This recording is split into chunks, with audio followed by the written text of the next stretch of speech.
Freelancing की दुनिया के अंदर एक बहुत कॉमन जॉब है जिसका नाम है एड क्रिएशन या एड कंटेंट क्रिएशन। बहुत सारी कंपनीज आपको नजर आएंगी कि जो बड़े अच्छे पैसे देती हैं अगर आप उनके लिए एड क्रिएशन करके दें। एड क्रिएशन से मुराद क्या है? सिंपल, इश्तिहारात बनाना, और इश्तिहारात बना के इंटरनेट की पावर को यूज करके यूजर्स तक उन इश्तिहारात को पहुंचाना। अब ये इश्तिहारात किस किस तरह के हैं हम इस सेशन के अंदर देखेंगे, और आप किस तरीके से अच्छे इश्तिहारात बना सकते हैं इसके बारे में भी हम थोड़ी सी बात करेंगे। तो आइए देखते हैं सबसे कॉमन टाइप्स ऑफ एड्स की तरफ। हमारे पास सबसे कॉमन टाइप ऑफ एड्स में पहली टाइप है डिस्प्ले एड्स की। डिस्प्ले एड्स से मुराद वो एड्स हैं जो वेबसाइट के ऊपर एक कॉर्नर में आपको नजर आ रही होती है, और डिस्प्ले एड्स डिफरेंट तरह की होती हैं। पहली टाइप ऑफ डिस्प्ले एड्स जो आपके पीछे नजर आ रही हैं वो होती हैं स्टैटिक एड्स। स्टैटिक एड से क्या मुराद है या स्टैटिक से क्या मुराद है?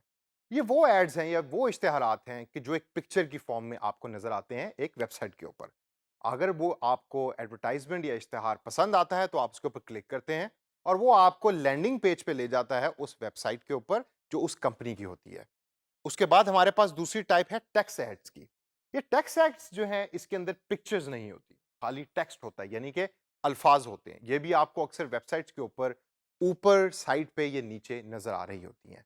तीसरी हमारे पास कॉमन टाइप है पॉपअप एड्स की। ये कुछ वेबसाइट्स के ऊपर आपको नजर आएंगी। पॉपअप एड से मुराद क्या होती है? पॉपअप एड से मुराद ये होती है कि जब आपने वेबसाइट का एड्रेस लिखा और वेबसाइट ओपन हुई तो वेबसाइट के कंटेंट को सर्च करने से पहले आपके सामने एक स्क्रीन नजर आती है जो एक एडवर्टाइजमेंट की फॉर्म में होती है। अक्सर पाकिस्तान का एक मशहूर अखबार जो ऑनलाइन है उसकी वेबसाइट के ऊपर अगर आप जाएं तो आपको ज़्यादातर पॉपअप एड्स वहां नजर आती हैं। अगर आपको वो इश्तिहार पसंद आया तो आप उसको उस पर क्लिक करते हैं तो आप उस ब्रांड की वेबसाइट पे चले जाते हैं। वरना उसके ऊपर एक क्रॉस होता है राइट कॉर्नर में छोटा सा, उसको आप जो अगर प्रेस करें तो वो एड वहां से खत्म हो जाती है। जो चौथी ऐड है उसको हम कहते हैं फ्लैश एड्स। ये हम यूज करते हैं लेकिन ज्यादा यूज नहीं करते। फ्लैश एड से मुराद है वीडियो एड्स। आपकी वेबसाइट के ऊपर अक्सर जब आप लॉग इन करते हैं या वेबसाइट का एड्रेस लिख के उस वेबसाइट पे पहुंचते हैं तो आप देखते हैं कि कुछ छोटी सी वीडियोस चलना शुरू हो जाती हैं। इनको हम फ्लैश एड्स का नाम देते हैं। अब दोस्तों इससे अगर हम आगे चलें तो डिस्प्ले एड्स के अलावा जो ज्यादा कॉमन जॉब्स आपको मिलती हैं वो होती हैं सोशल मीडिया एड्स की।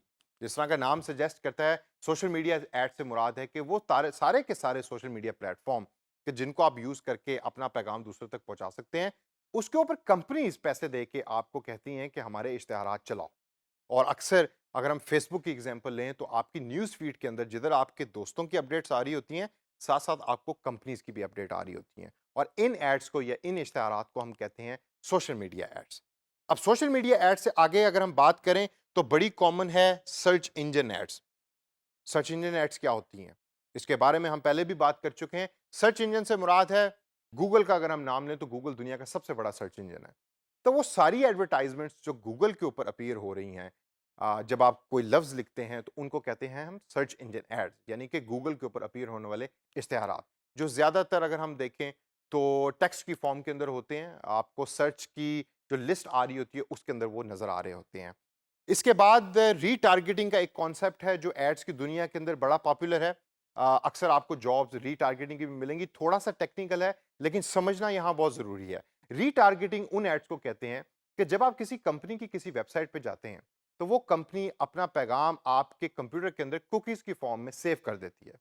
अब आपने उस कंपनी की वेबसाइट को दोबारा तो एक्सेस नहीं किया, आप किसी और वेबसाइट पे बैठे हैं, लेकिन अगर आप देखेंगे तो आपके राइट या लेफ्ट पे स्क्रीन के ऊपर उस कंपनी की एड चल रही होगी। इसको हम कहते हैं रीटारगेटिंग एड्स।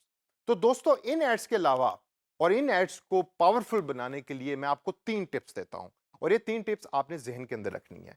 पहली टिप जो है वो है रिसर्च। हमेशा रिसर्च कीजिए। अगर आप किसी ब्रांड के लिए काम कर रहे हैं तो रिसर्च कीजिए कि उससे मिलते जुलते ब्रांड्स अपनी एड्स किस तरीके से बना रहे हैं।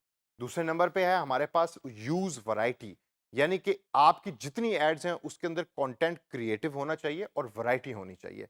ऐसा ना हो कि एक ही तरह का फ्लेवर हो सारी की सारी एडवर्टाइजमेंट्स में। और सबसे एंड के अंदर जो मेरी आपको सबसे इंपॉर्टेंट टिप है वो है अडेप्टेशन या अडेप्ट।